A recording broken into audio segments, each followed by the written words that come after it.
Muito bem, resistor elétrico, né? O resistor é um dispositivo utilizado em circuitos elétricos.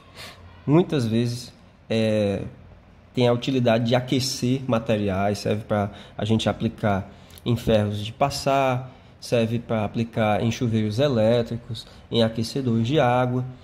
E em outras aplicações tem o intuito de diminuir a tensão elétrica em um certo segmento do circuito, tá bom?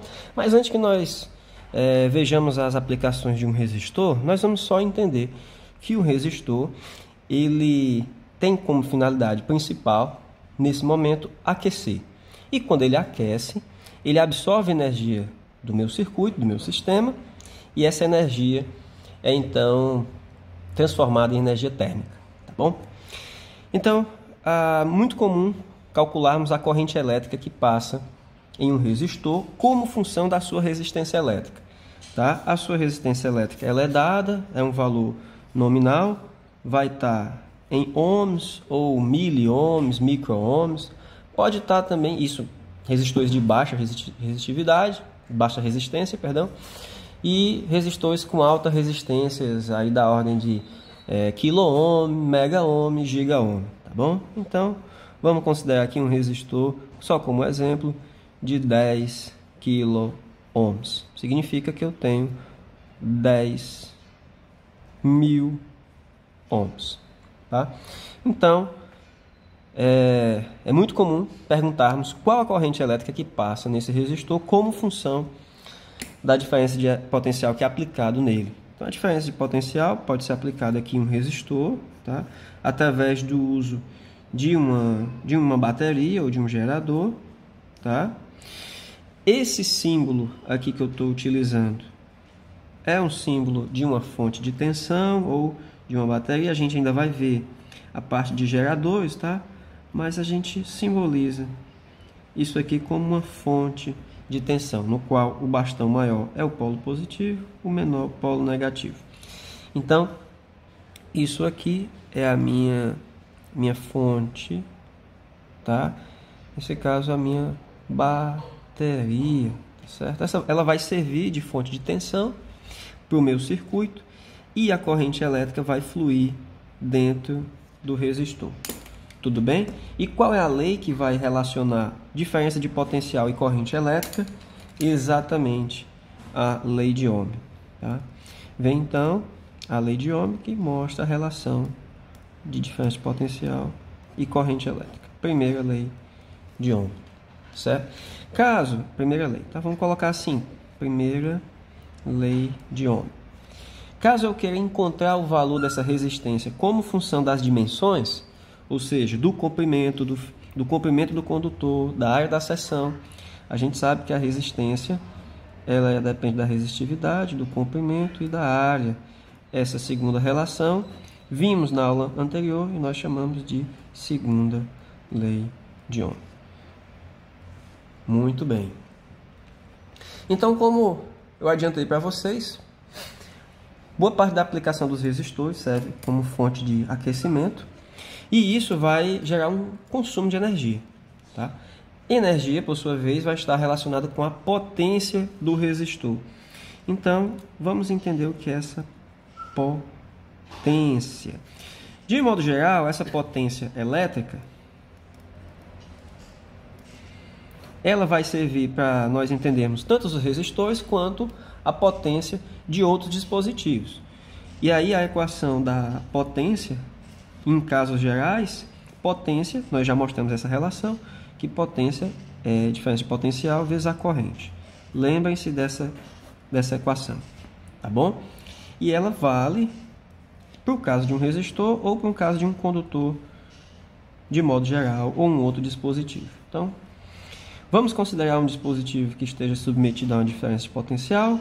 Ele tem uma certa resistência R, tá? Então, a potência nele vai ser igual ao produto da diferença de potencial, ou seja, da DDPV submetida e da corrente que passa no meu dispositivo. Potência é igual a V vezes a corrente. V vezes I, tensão vezes corrente. E para o caso do resistor, tá? para o resistor, o que é que nós temos? Para o resistor, como nós utilizamos a lei de Ohm, a gente vai substituir na potência a própria lei de Ohm, ou seja, não é V vezes I, V, olhando aqui para cá, V é igual a RI, substitui, ó, R vezes I, vezes I, eu vou ter R vezes I ao quadrado. Então, a potência no resistor é igual a RI quadrado. R é a resistência e a corrente que passa. Então, quanto maior a resistência, maior a potência. Quanto maior a corrente, maior a potência do meu dispositivo. Tudo bem? Outra forma de nós encontrarmos a potência em um resistor, eu posso substituir lá na lei de Ohm, eu posso dizer que a corrente é igual a V sobre R, tá? E substituir aqui, ó, potência igual a V vezes I, só que eu posso escrever como sendo V sobre R, e assim minha potência fica igual a tensão ao quadrado, diferença potencial ao quadrado, sobre R, V2 sobre R, tá bom? Olha lá. Uma atenção especial nessa primeira equação, tá? Porque através dela nós vamos entender o famoso efeito Joule. Efeito Joule é o efeito térmico da corrente elétrica. Isso porque quando eu tenho um resistor, imagine que eu tenho um resistor de resistência R, ele está submetido a uma diferença potencial, surge então uma corrente I.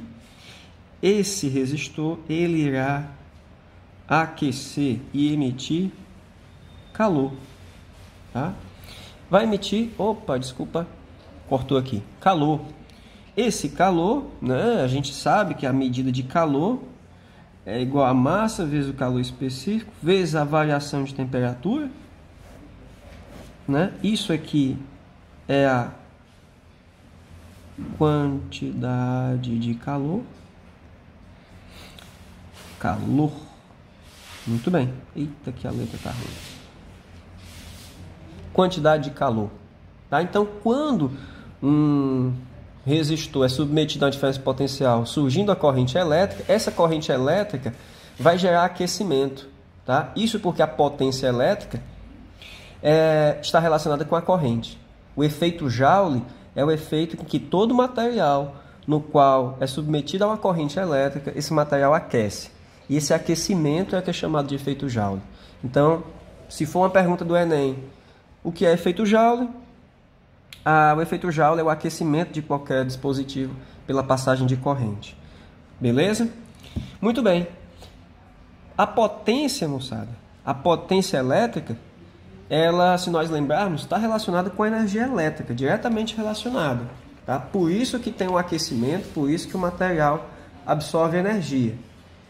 Se nós nos recordarmos, a potência, olha lá, potência, só para ficar claro. A potência elétrica, ela é igual a energia sobre tempo, né? Ou variação de energia, ou simplesmente energia. Energia e tempo. A energia é dada em joules, tempo dado em segundos. Quando você tem a relação joule por segundo, você tem o watt, né? Simbolizado pela letra W. Então, o watt nada mais é que 1 joule por segundo. Por exemplo,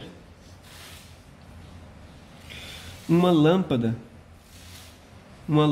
de 60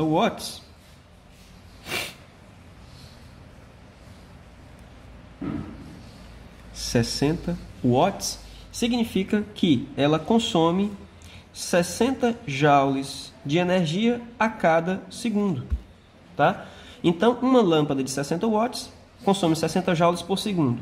Uma lâmpada de 20 watts já vai consumir menos, vai consumir 20 joules por segundo, tá? Então, o consumo de energia está relacionado com a potência. Isso porque a energia, olha para cá, a energia elétrica vai ser potência vezes o tempo. Energia U vai ser potência vezes o tempo. Podemos colocar como variação de tempo. Tá? E aí, olha as unidades lá, moçada. Olha as unidades. Energia, joule. Potência, watts. Tempo em segundos. Beleza? Observação. Nas concessionárias de energia, como a Enel, por exemplo, no nosso caso, a Light, lá no Sudeste, ela não fornece a informação da nossa conta de luz em joules, ela fornece em quilowatt-hora, tá? Energia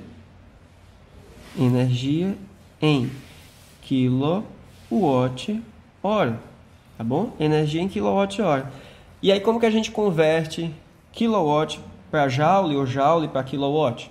A gente tem que saber o seguinte, que 1 kWh equivale a 1000 watts em 1 hora, ou seja, consumo de 1000 watts em 1 hora. Por sua vez, 1 hora, né? 1000 watts vezes 1 hora, que equivale a 3.600 segundos. Fazendo aqui 1000 por 3.600, nós temos a relação de que 1 kWh equivale a 3,6 10 elevado a 6 joules. Tá? Essa é a relação em que 1 kWh e a seu equivalente em joule, tá bom? Isso aqui, moçada, é um valor de energia elétrica, tá certo? Questões do Enem. Muito comum as questões do Enem abordarem a energia elétrica consumida em uma residência e o custo total dessa energia ao final do mês, tá certo? Então, por exemplo, na nossa conta de energia, gostaria que vocês pegassem uma conta de energia e observassem o valor que tem cada quilowatt-hora, tá? 1 kWh vai equivaler aproximadamente 75 centavos, tá? Isso é um valor aproximado. 75, eita, coloquei em reais. 75 reais, não. 0,75. Isso. 75 centavos. Então, 75 centavos por quilowatt. A conta final da energia do mês vai depender do quanto de energia você consumiu. Ora, energia é potência vezes o tempo. A potência é a potência do dispositivo que você está usando. Geladeira, televisão, máquina de lavar, forno de micro-ondas, cada um deles tem a sua potência. Multiplicado pelo tempo de uso, você tem a energia. No final do mês, essa energia total é multiplicada pelo valor unitário de 1 kW e você vai ter a conta de energia no final do mês. Ou seja, cada vez que você liga um aparelho, a energia está sendo consumida e o valor do consumo está sendo um múltiplo dessa unidade de quilowatt-hora. Tudo bem? Vou ficando por aqui. Valeu, moçada. Até a próxima. Tchau.